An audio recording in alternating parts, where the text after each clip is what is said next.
interesting course of how my path has happened since I retired early from ESPN.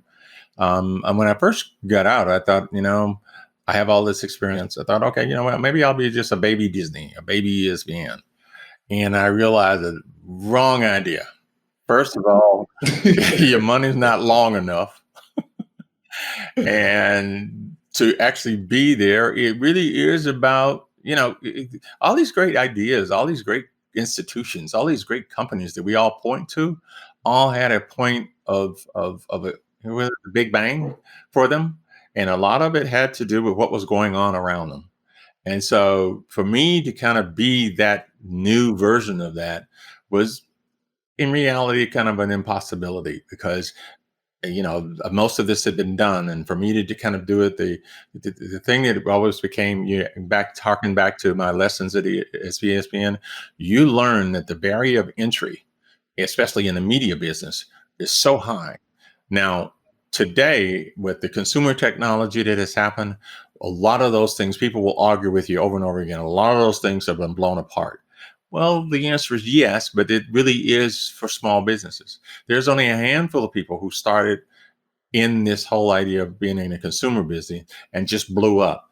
And when they blew up by getting out of the small consumer business. I mean, Issa Rae, you take with her deal that she did with HBO, she started her own thing by doing her own show. There's plenty of stories with all the people on TikTok and Instagram and YouTube who got picked up.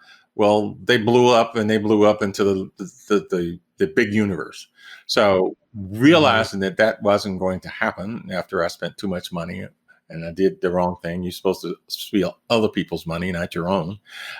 It, yeah, OPM. it came down to the simple fact of realizing, okay, well, let's stop this here. And I think I mentioned to you you asked me about my early career. Well, I had a degree in film and tape television, and I never really used it because ESPN became all consuming and the greatest thing that could ever happen to me. So when I finally got past my idea of being Mickey 2, I realized maybe I should just think a moment and what do I really do with this?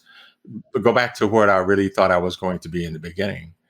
And a lot of it, that process came out to realize I was doing a lot of things to make other people's dream come true. It was great. And as much as I was just kind of I was plowing through to try to do fertile ground for other people to make things better. But it was always to try to further their dream. And I thought, okay, maybe this is something that I should learn. And that is, what is my dream?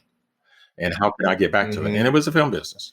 And I was a little bit shocked at realizing I just decided to get back into film and storytelling, which is what I was learned. And as you mentioned about the sports and ESPN, that's one of our strengths, storytellers. So I learned to be a very good storyteller. Sport is about what life is. It's competition. It is the winning and losing day in and day out in all facets of our lives. And sport just does it very well in terms of people being able to relate to it. So I thought, okay, well, I'm a pretty good storyteller now. I know how to do that. Let me figure out how to go back into the film business and try to do that and see what I get from it. I had written a lot of scripts over time, playing around with it. And the other thing that became really interesting was that I realized I was about to become a neophyte in a business sense in a whole new space that I didn't think I knew a lot about. But as I began to sort of investigate it, trade on past relationships with people who were actually in the film business, I realized it was really, a lot of it was just syntax. And what I mean by that is, if you are a good business person, if you learn good business skills over time, those skills are transferable. That's the reason you find so many different people doing so many different things. I give Elon Musk a lot of credit. People are asking, why is he in so many spaces? Well, he's a good administrator and he understands business. And so he could take those skills and move it across.